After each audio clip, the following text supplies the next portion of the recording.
You walk into the Apple store, and let's be honest, your old phone is fine. The battery is a little weaker, the camera is still good enough, the screen still turns on. Your life is not collapsing because you didn't buy this year's keynote fantasy.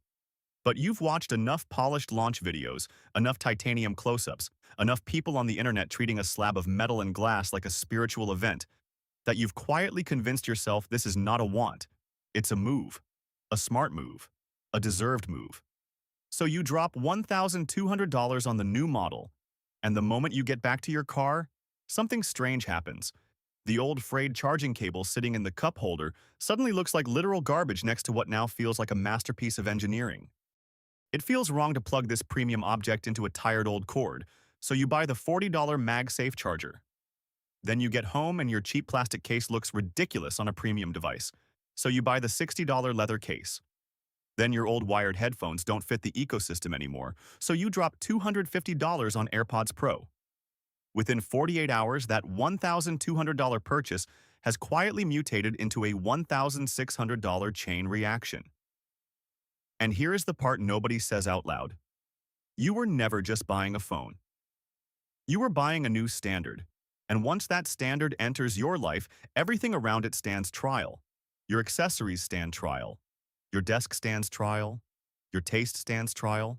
Your identity stands trial. I'm not here as a motivational speaker. I'm here as a portfolio architect conducting a psychological audit, and the truth is brutally simple. Many people are not being drained by one catastrophic financial decision. They are being bled out by elegant little upgrades that arrive disguised as self-improvement. You think you're buying progress, but sometimes you are inviting a financial vampire into your house, and it will feed on every object around it until your future has paid for the illusion of your present. This mechanism has a name, and once you see it, you will start spotting it everywhere. In the 18th century, Denis Diderot, the French philosopher, received a luxurious scarlet dressing gown. Beautiful gift, soft fabric, rich color. Objectively, it should have improved his life, but instead, it destabilized it. Suddenly, the rest of his surroundings looked cheap, tired, embarrassingly ordinary. The old chair looked crude. The desk looked worn. The room looked unworthy.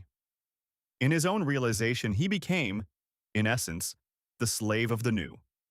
That is the philosophy of the robe. One elevated item does not stay in its lane. It reclassifies the rest of your life as inadequate. Before the robe, everything matched. After the robe, everything looked ink-stained by comparison. That's the hidden violence of luxury. It doesn't merely add value. It changes the reference point by which everything else is judged. Your life had internal harmony, and the new object shattered it. This is the Diderot Effect. One new possession creates pressure for more possessions because your environment now feels aesthetically and psychologically inconsistent. And if you think this only happens to reckless people, that's comforting nonsense. It happens to disciplined professionals, smart parents, high earners, careful planners, people who use spreadsheets, people who read finance books, people who swear they only buy quality. In fact, it often hits ambitious people harder because they are especially vulnerable to coherent narratives. They don't want random stuff. They want a lifestyle that tells a consistent story. So the single purchase is never single. It is an anchor item. It is a standard setter. It is a social and psychological command. Buy the robe, and the room must obey. Buy the Porsche, and the garage must obey. Buy the titanium iPhone, and the accessories, the laptop sleeve, the watch band, the coffee shop table identity, and even your body language start getting recruited into its orbit. A lot of modern consumption is not desire. It is visual conflict resolution. You are paying money to eliminate the discomfort of mismatch. And mismatch is not just aesthetic. It is neurological. Your brain is a prediction machine. It is constantly trying to reduce friction between who you think you are and what the world around you says about you. When there is a gap between internal identity and external signals, you experience tension, not always dramatic tension. Sometimes it's subtle, a low-grade itch, a feeling that something is off, a tiny embarrassment you can't fully explain. The brain hates incoherence because incoherence threatens the story of the self. If you see yourself as sophisticated, competent, successful, future-facing. Then an anchor item like a Porsche, a luxury handbag, or a titanium iPhone doesn't just live in your driveway or pocket. It starts acting like evidence in the courtroom of identity. And once that evidence is submitted, the rest of your world gets interrogated. Why are you driving that car but living with that old patio furniture? Why are you carrying that phone but wearing those worn-out shoes? Why do you own a beautiful watch but still hang around people whose habits scream stagnation? This is the identity consistency trap. You are no longer buying objects for utility. You are curating a believable character. Marketers understand this far better than most consumers ever will. They do not sell products in isolation. They sell continuity. They imply that if you buy the first piece, your life will feel more complete when the surrounding pieces match. This is why luxury brands extend into luggage, eyewear, fragrances, wallets, and home goods. This is why tech companies build ecosystems instead of gadgets. This is why cars have lifestyle ads instead of engineering lectures. They know that once you adopt the anchor item, your mind will do the rest. You will self-generate the next purchase because your possessions are now demanding newer, more expensive companions in order to maintain coherence in your story. And the darkest part is that your social circles can begin upgrading too. Not necessarily because the object changes your values, but because it changes your comfort zone. You start spending time in more expensive environments to normalize the purchase. The restaurants get pricier, the vacations get more curated, the friendships get more performative. The conversations shift from building wealth to displaying refinement. This is how a single item can quietly rewire an entire financial ecosystem around you. Not through one giant leap, but through 1,000 tiny alignments. Now let's do the math the way adults should do it, because one of the most expensive habits in personal finance is isolated cost accounting. Most people ask, "Can I afford this item?" That is the wrong question. The real question is, what system will this item force me to maintain? Take a kitchen renovation. You think you're spending $10,000 on new cabinets? That sounds manageable, maybe even responsible. Maybe you say it adds value to the home. But the second the cabinets go in, the old refrigerator looks disgusting. Not slightly dated, disgusting. The countertops suddenly look cheap, the backsplash now feels lazy. The old lighting becomes embarrassing. The floor, which you barely noticed before, starts looking like a compromise. So the $10,000 cabinets recruit a $3,000 refrigerator, a $4,000 countertop upgrade, $2,500 in flooring, $1,500 in lighting, paint, hardware, labor overruns, delivery fees, disposal fees, maybe a temporary financing charge because, of course, the contractor found unforeseen issues. And your tidy little cabinet update becomes a $35,000 bill. This is not bad luck. This is predictable. It is the Diderot Effect with a Home Depot receipt. Most people commit catastrophic accounting error because they evaluate purchases in isolation.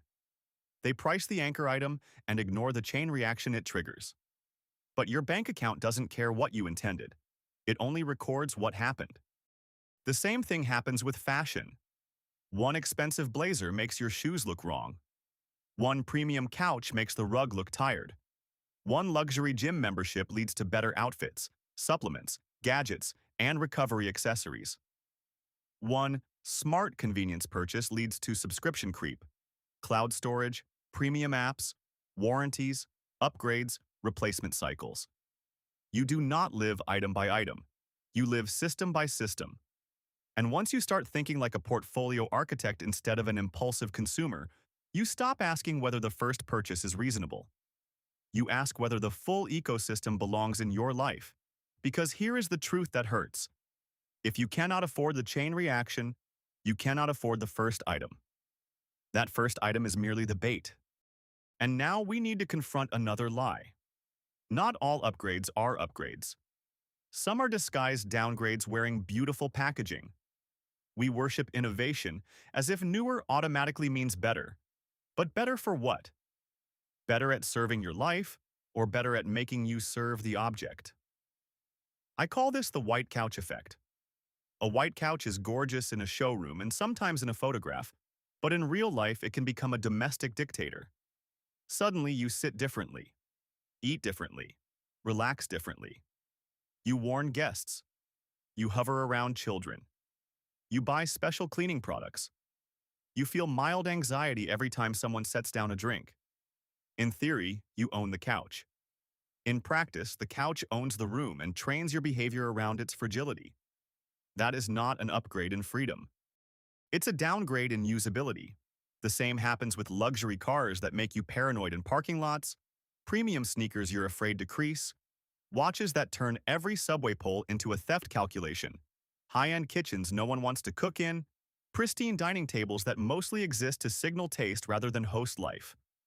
The object stops serving function and starts demanding protection, maintenance, attention, and performance.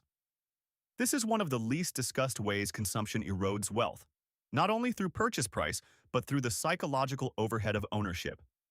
Every elevated possession asks for a retainer. It wants cleaning, storage, insurance, accessories, upgrades, caution, stress, and headspace. So when someone says, "I upgraded," my question is, did you increase utility or did you increase obligations? Because many people are calling it abundance when it is actually surveillance. They cannot enjoy what they bought because they must now preserve it. They do not feel freer. They feel responsible for maintaining a museum version of themselves. That is why the upgrade illusion is so dangerous. It confuses stimulation with improvement. It makes you think novelty is progress.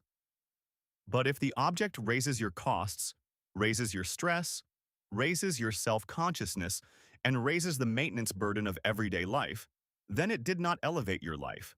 It complicated it. You paid to reduce your own margin. And this is where the financial audit becomes unforgiving. Let's talk about the real price, not the sticker price. Suppose your lifestyle leaks just $2,000 a year into what I call the convenience and upgrade tax. Not one giant splurge, just the annual bleed.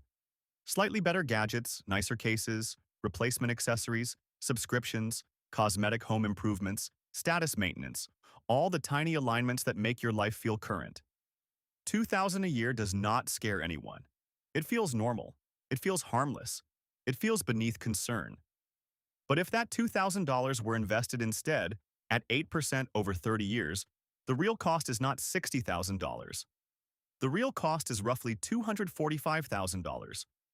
That is the forensic opportunity cost. $250,000 vaporized not by disaster, but by aesthetic drift. And understand what that number actually represents. It is not abstract money. It is months of your life back. It is a down payment. It is options. It is the ability to walk away from a bad job, to take a sabbatical, to help your parents, to fund a business, to cover healthcare shocks, to sleep with less fear, to say no without panic. This is what overspending really steals. Not dollars. Choices. That is why the final damage of consumerism is not clutter. It is dependence. Every time you normalize chain reaction spending, you force your future self to work longer to support a past version of you who wanted cleaner lines, shinier materials, and a more coherent personal brand. That is a brutal sentence, but it is true. Many people are not financially trapped because they earn too little. They are trapped because they repeatedly convert future options into present cosmetics. And then they call themselves unlucky. No, not unlucky. Unaudited. Once you see that, the emotional temperature changes. You stop asking, "Do I deserve this?" Deserving is a marketing category. You ask, "What is this stealing from me if I say yes?" That is how a wealth architect thinks. Not in terms of guilt, deprivation, or monk-like denial. In terms of strategic allocation. In terms of preserving optionality. In terms of refusing to let possessions become recurring claims on your time, attention, and capital. So what do you do with this? You build a defense system, because hope is not a defense system. Rule 1. Predict the chain reaction. Before you buy the anchor item, write down the full system cost. Not the fantasy cost, the full system cost. If you want the new phone, list the charger, case, headphones, insurance, storage plan, resale gap, and probable accessory upgrades. If you want the kitchen cabinets, include the appliances, flooring, lighting, hardware, labor drift, and the things you know you'll suddenly hate once the first piece goes in. If you want the luxury car, include the insurance, detailing, tires, parking behavior, social spending creep, and the tiny but real identity pressures that come with it. This one habit alone will save people tens of thousands of dollars because it turns invisible costs visible before emotion takes the wheel. Rule 2. The one in, one out rule. Cap your inventory. If something new enters, something old leaves.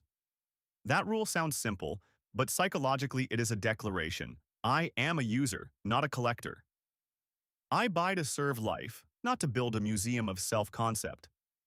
Inventory caps interrupt the drift from utility into accumulation. They force comparison. They force consequence. They stop your house from becoming a staging ground for unresolved identity experiments. Rule 3. Strategic downgrading. This is the move almost nobody talks about because it is not glamorous. But it might be the most profitable asset you can own. A low-maintenance identity. Drive the older car on purpose. Wear the simple watch on purpose. Keep the functional backpack. Use the table that invites life instead of admiration. Own things that do not require a support staff. A low-maintenance identity is financially explosive because it lowers the standard your environment must constantly meet. It reduces replacement pressure. It reduces image management. It lowers fear. It lowers noise. It allows you to enjoy utility without recruiting 10 additional purchases to protect your ego. The wealthy person is not always the one displaying expensive taste. Often, it is the person who has built a life where almost nothing needs defending. That person can invest more, adapt faster, walk away easier, sleep deeper. That person has margin. And that brings us to the final reframe. Success is not what you buy. It is accumulating choices. It is not the illusion of elevation. It is the preservation of freedom. It is the ability to wake up on a Tuesday and realize your things don't own you. Your car does not dictate your neighborhood. Your phone does not dictate your accessories. Your couch does not dictate your behavior. Your wardrobe does not dictate your friendships. Your house does not dictate your stress level. The point is not to reject beauty, quality, or enjoyment. The point is to stop confusing consumption with construction. You do not build a powerful life by constantly upgrading the costume. You build it by protecting your capacity to choose, to pivot, to rest, to invest, to remain unowned. The impulsive consumer buys the anchor item and then spends months serving its consequences. The wealth architect examines the entire chain, prices the hidden obligations, and decides whether the object improves the system or infects it. That is maturity. That is taste with a balance sheet. That is self-respect with math attached.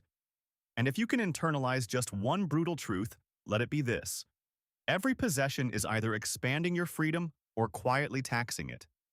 Every object either earns its place by serving your life, or it becomes another tiny mouth feeding on your future. Before your next upgrade, calculate the chain reaction cost and ask if you're inviting a vampire into your house.